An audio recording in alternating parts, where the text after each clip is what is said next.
ఒక 108, ఒక 104, ఒక ఆరోగ్యశ్రీ, రైతులకు ఉచిత విద్యుత్తు, ఫీజు రీయింబర్స్మెంట్, ఇలా అనేక పథకాలు తీసుకువచ్చింది ఆ మహానేత, దివంగత నేత, ప్రియతమ నాయకుడు రాజశేఖర రెడ్డి గారైతే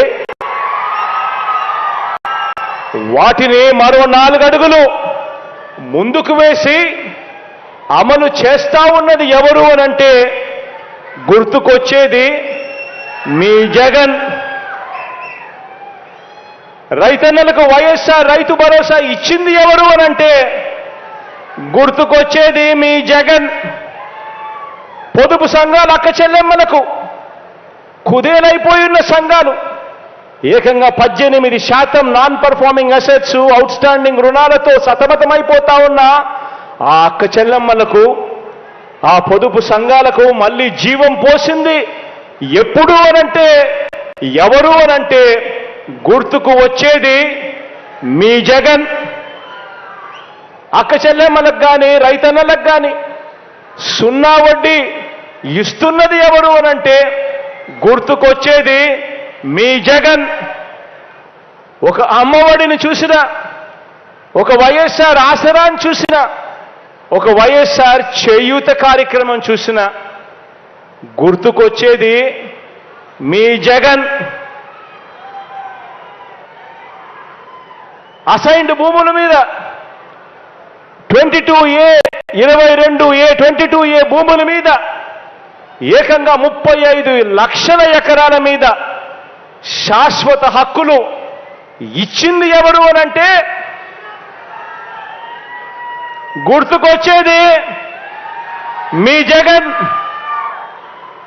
గ్రామాలలో గవర్నమెంట్ బడైనా సరే, గ్రామాలలో ప్రభుత్వ ఆసుపత్రి అయినా సరే మారటానికి నాడు నేడు చేస్తా ఉన్నది ఎవరు అనంటే గుర్తుకొచ్చేది మీ జగన్. గవర్నమెంట్ బడులలో ఇంగ్లీష్ మీడియం అంటే, గవర్నమెంట్ బడులలో ఇంగ్లీష్ మీడియం అంటే గుర్తుకొచ్చేది మీ జగన్. గవర్నమెంట్ బడులలో డిజిటల్ బోధన, IFPలు, పిల్లలకు ట్యాబులు వచ్చాయంటే కారణం మీ జగన్. బాబు కంటే 3 రెట్లు పెన్షన్ పెంచింది ఎవరు అనంటే గుర్తుకొచ్చేది మీ జగన్. శాశ్వత బీసీ కమిషన్ ఏర్పాటు చేసింది ఎవరు అనంటే గుర్తుకొచ్చేది మీ జగన్. ఎస్సీ, ఎస్టీ, బీసీ మైనారిటీలకు నామినేటెడ్ పోస్టుల్లో, నామినేటెడ్ కాంట్రాక్టులలో ఏకంగా 50% చట్టం చేసి రిజర్వేషన్ను కల్పించింది ఎవరు అనంటే గుర్తుకొచ్చేది మీ జగన్. ఏకంగా 2,45,000 కోట్ల రూపాయలు బటన్ నొక్కి ప్రతి అక్క చెల్లెమ్మ కుటుంబాల ఖాతాల్లోకి పంపించింది ఎవరు అనంటే గుర్తుకొచ్చేది మీ జగన్. ఇందులో 75% నా ఎస్సీ, ఎస్టీ, బీసీ మైనారిటీ పేదలకు చేరింది అనంటే గుర్తుకొచ్చేది మీ జగన్. ఈరోజు మత్స్యకార భరోసా అన్నా, నేతన్న నేస్తమన్నా, వాహన మిత్ర అన్నా, తోడు అన్నా, చేదోడు అన్నా గుర్తుకు వచ్చేది ఎవరు అనంటే మీ జగన్. ఆలోచన చేయమని అడుగుతా ఉన్నా.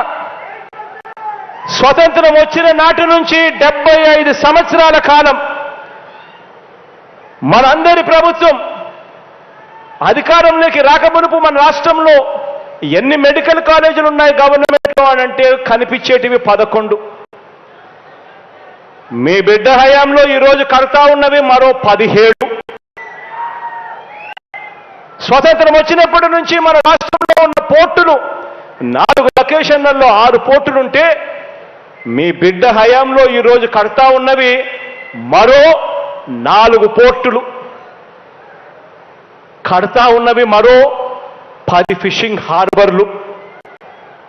ఇదంతా కూడా కేవలం ఈ 4.5 సంవత్సరాల కాలంలో మాత్రమే జరిగింది అన్నది ఆలోచన చేయమని చెప్పి మిమ్మల్ని అందరినీ కూడా కోరుతా ఉన్నా.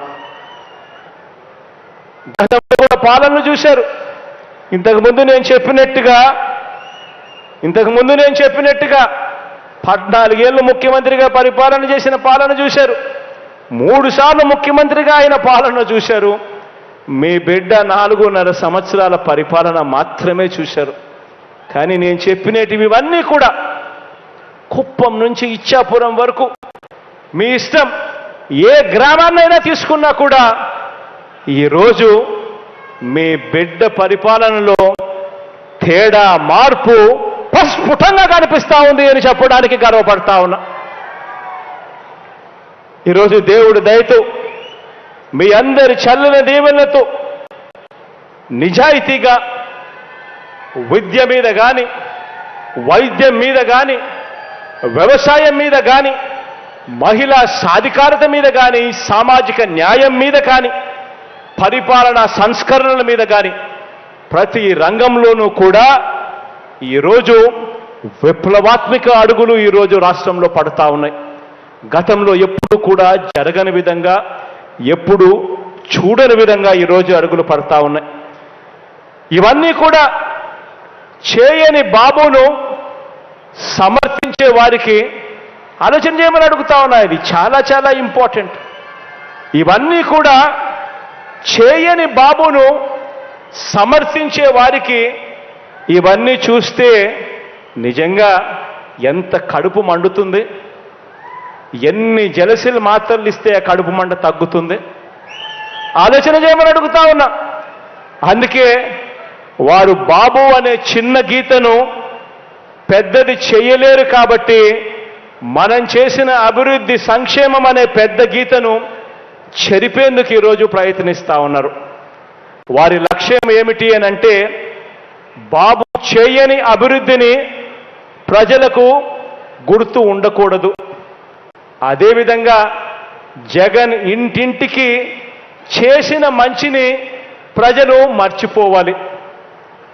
ఇందుకోసమే ఈరోజు ఈ దిక్కుమాలిన రాతలు, ఈరోజు ఇందుకే దిక్కుమాలిన కథలు, ఈరోజు దిక్కుమాలిన కథనాలు ఉద్యోగాలను సైతం, ఉద్యోగస్తులను సైతం రెచ్చగొట్టే కార్యక్రమాలు, రౌండ్ టేబుల్లో రకరకాల పార్టీలు, రకరకాల వ్యక్తుల రంగ ప్రవేశాలు, కుట్రలు, కుతంత్రాలు ఇవన్నీ కూడా జరుగుతూ ఉన్నాయి.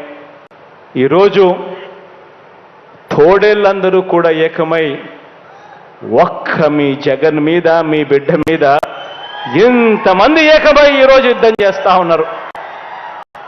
ఆలోచన చేయమని అడుగుతా ఉన్నా. ఈరోజు చంద్రబాబుకి కానీ, దత్తపుత్రుడికి కానీ వీళ్ళెవ్వరికీ కూడా ఒంటరిగా పోటీ చేసే సత్తా వీళ్ళిద్దరిలో ఎవరికీ లేదు. కారణం, ప్రజలకు మంచి చేసిన చరిత్ర వీరికి లేదు కాబట్టి వీళ్లకు అన్ని చోట్ల పోటీ చేసే సత్తా లేదు.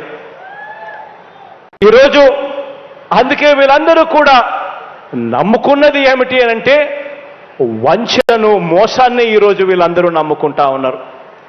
ఈరోజు అమలు చేసిన మంచి కానీ, అమలు చేసిన మంచి స్కీములు కానీ ఇవేవి లేవు కాబట్టి ఏకంగా మోసాలకు ఈరోజు మేనిఫెస్టో అట, ఇద్దరు కలిసిస్తారట, రంగురంగుల వలలతో ఈరోజు ప్రజలను మోసం చేసేందుకు వస్తా ఉన్నారు. అన్ని వర్గాలను వంచిన ఈ బాబు ఇప్పుడు కొత్తగా మరికొన్ని వాగ్దానాలతో వస్తా ఉన్నాడు. మొన్ననే 6 గ్యారంటీలు అన్నాడు. అందరితో కూడా సరిపోదు, జగన్ను ఢీకొట్టలేము అని వాళ్ళంతటి వాళ్ళే ఆలోచన చేసుకొని ఈసారి ఉమ్మడి మేనిఫెస్టో అని చెప్పి మళ్ళీ ప్రజలను మోసం చేసేందుకు బయలుదేరారు. ప్రతి ఇంటికి కేజీ బంగారం ఇస్తారట, ప్రతి ఇంటికి ఒక బెంజ్ కారు కొనిస్తారట. ఆలోచన చేయమని అడుగుతా ఉన్నా. ఇలాంటి వారిని నమ్మచ్చా అని చెప్పి ఆలోచన చేయమని కోరుతా ఉన్నా. ఇలాంటి వారి బుద్ధిని చూసినప్పుడు, ఇలాంటి ఆలోచనలు చూసినప్పుడు వేమన రాసిన ఒక పద్యం గుర్తుకొస్తుంది. చెప్పమంటారా? ఎలుక తోలు తెచ్చి ఏడాది ఉతికినా కూడా నలుపు నలుపే గాని తెలుపు కాదు. కొయ్య బొమ్మను తెచ్చి కొట్టినా కూడా అది పలుకునా అంజే వేమన విశ్వదాభిరామ వినురవేమ అని చెప్పి అప్పట్లో ఇలాంటి వారి గురించి వేమన స్వామి వారు మాట్లాడారు. నిజంగా అడుగుతా ఉన్నా, వీరి బుద్ధి ఎలాంటిదో గమనించమని అడుగుతా ఉన్నా. ఇలాంటి వారికి మిమ్మల్ని అందరినీ కూడా ఇలాంటి వారితో అప్రమత్తంగా ఉండమని కోరుతా ఉన్నా. మన రాష్ట్రానికి ఇలాంటి వారి దగ్గర నుంచి విముక్తి కలగాలని కోరుకుంటూ, దేవుడు దయతో ఇంకా ఎక్కువ మంచి చేసే అవకాశం దేవుడు ఇంకా ఇవ్వాలని కోరుకుంటూ, ఈరోజు ముగించే ముందు